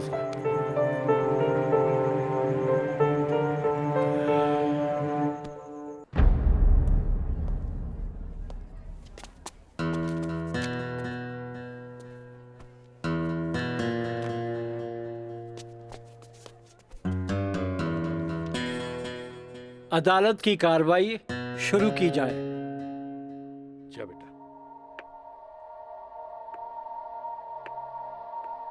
मिलॉर्ड, असल में ई केस एगो अय्याश अमीर आदमी के अय्याशी के केस है। साथ में पढ़े वाली छात्रा के अपन अय्याशी के जाल में फंसा के ओकर असमत से खेले के केस है। I object milord. हमार वकील साहिबा के शायद दिमाग खराब हो गई बा जी। हमार मुवक्किल पर बेबुनियाद घटिया इल्जाम लगा रहल बाड़ी। मिलॉर्ड, जेकरा ई घटिया और बेबुनियाद इल्जाम कहतारे ओकर बुनियाद हा। हम चाहे कि इनकर मुवक्किल राजा के कटघरे में बुलावल जाए। इजाजत है।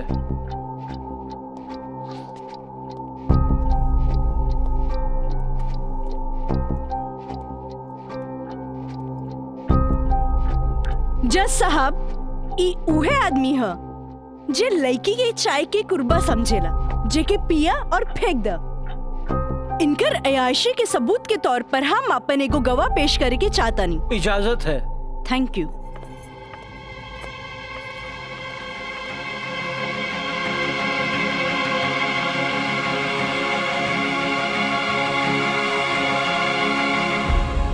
जज साहब, इस शहर के जानल मानल तवाइफ कस्तूरी बाई है। हाँ तो कस्तूरी बाई, ई जे सामने कटघरा में खड़ा बाड़न, का आप इनकरा के पहचाने ली? अरे इनकरा के कैसे न पहचाने? ई तो हमार पुराना ग्राहक राजा हवन। Good, thank you. अब जा सकेनी। हाँ तो जज साहब। I object milord. हमार वकील साहिबा हमार पर्सनल क्लाइंट के केस के रुख के बदलल चाहता रही। आखिर केस के ई बात से का वास्ता? वास्ता हाँ जज साहब, वास्ता हाँ। जॉन परिवार के रिस्पेक्ट के गुणगान हमार वकील साहब करत आ रहल बारन। वो परिवार के एक लौता बेटा के चरित्र से वास्ता कैसे ना रही, बताइए जज साहब। अब हम अपन अगला गवाह राजा के कॉलेज के प्रिंसिपल एनके गॉड के पेश करे के चाहता नहीं। इजाजत है। Thank you. प्रिंसिपल श्री एनके गौड़ हाजिर हो।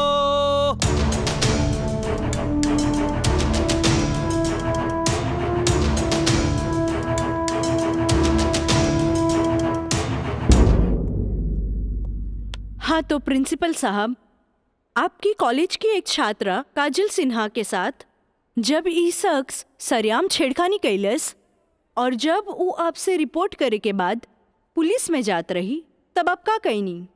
हम ओकरा के पुलिस में जाए से रोकनी और आज के हिदायत देनी कि आपन आदत से वो बाज आवे, काहे कि हम ना चाहत रही कि रसूखदार परिवार पर कोई आँच आवे। Thank you. नोट किया जाए मिलॉर्ड। रसूखदार सुनल गई ना जज साहब, हमार वकील साहब के हिसाब से जॉन परिवार पे एक भी क्रिमिनल केस ना हो, हुई भी तो कैसे। खैर, अब हम सबूत के तौर पर इस रसूखदार परिवार के एक लौता बेटा के जिगरी दोस्त मिस्टर मयंक के पेश करे के चाहता नहीं। इजाजत है। गवाह मयंक हाजिर हो।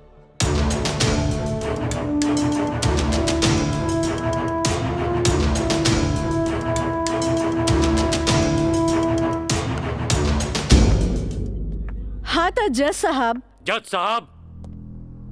हमार वकील साहिबा खामोखा अदालत के वक्त के बर्बाद कर रहल बाड़ी और उस सवाल के जवाब देवल नहीं की चाहत जेमे बियाहता के पति और पति के पूरा परिवार बियाहता के रखे खातिर तैयार बा। तही बात में कौन जान के खतरा बा? बियाहता ई शख्स उहे आदमी बाड़न जेकर मदद से शादी जैसन पवित्र बंधन के आड़ में कानून के धोखा देवे के साजिश रचल गई, जेकर रचयिता बाड़े मिस्टर राजा और साथ देवे वाला बाड़े मिस्टर मयंक। हाँ तो मिस्टर मयंक, तू अपन जुबान से ही उस सो कॉल्ड शादी के आंखों देखा हाल बतावा। वैसे मिलॉर्ड, सबूत के तौर पर हम अदालत में एगो वीडियो क्लिप पेश करे के चाहतन। Thank you sir. Objection milord, यहाँ कोनो टीवी शो नहीं खे। अखामोखा वकील साहिबा हमनी के और अदालत के वक्त के बर्बाद कर रहल बाड़ी।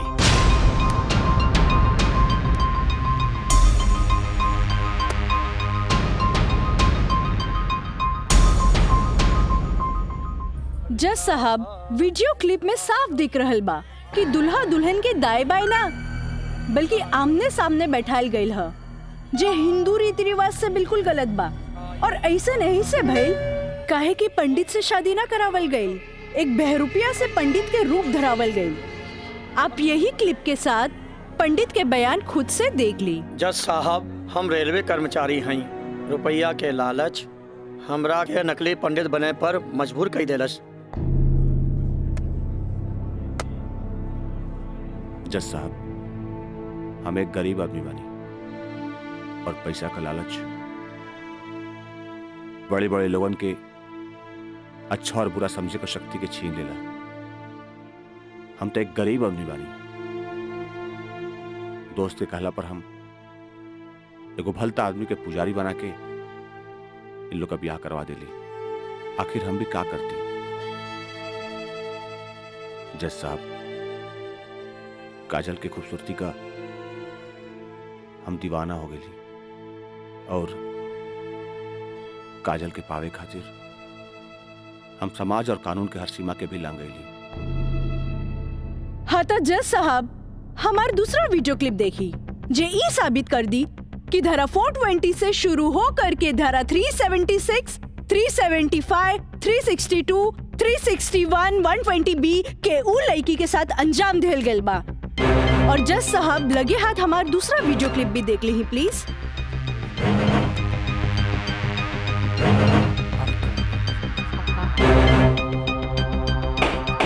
Order order.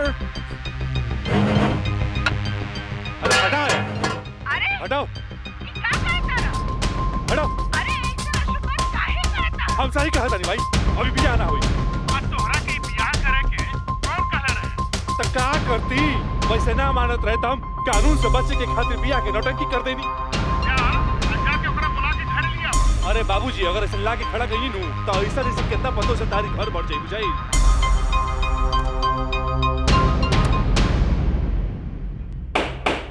Order order. सारे गवाह और बयानात को मद्देनजर रखते हुए अदालत इस नतीजे पे पहुंची है कि मुजरिम का मकसद पहले से ही धोखाधड़ी से कहीं आगे था, क्योंकि उसका मकसद उस लड़की को धोखा ही नहीं देना था बल्कि उसके साथ शारीरिक संबंध स्थापित करना था। और यह भी साबित होता है कि मुलजिम ने बलात्कार को शादीशुदा जिंदगी को एक व्यवहारिक रूप देकर कानून को धोखा देने की कोशिश की है। इसलिए अदालत धारा 420 से बढ़कर इसे 376 एक रेप केस करार करती है और साथ ही महंग को इस अवैध कार्य में साथ देने के लिए धारा 120 बी को अदालत मुकर्रर करती है। धारा 376 के तहत मुलजिम राजा सिंह को 9 साल एवं उसके साथी महंग को धारा 120 बी के तहत 4 साल बामुशक्कत कारावास की सजा देती है और पंडित देवी दत्त को नौकरी से बर्खास्तगी के साथ आईपीसी 34 एवं 120 बी के तहत 2 साल की सश्रम कारावास देती है और अदालत जगदम्बिका पाल सिंह जैसे हर अमीर बाप को यह हिदायत देती है कि पुत्र के मुंह से उनके उल्टे सीधे कारनामों में बेटों का साथ न दें। और इन्हीं फैसलों के साथ अदालत आज बर्खास्त की जाती है। Thank you.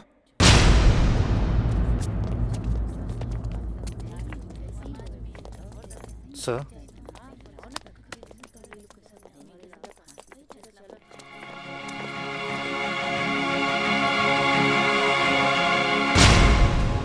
ए बेटा, हम तोरा बिना हम कैसे जियब रे?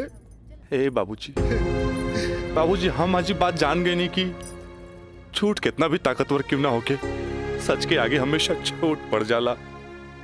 एक औरत अगर अपना आदमी के बना सकेली तो वह औरत अपना आदमी के बर्बाद भी कर सकेली।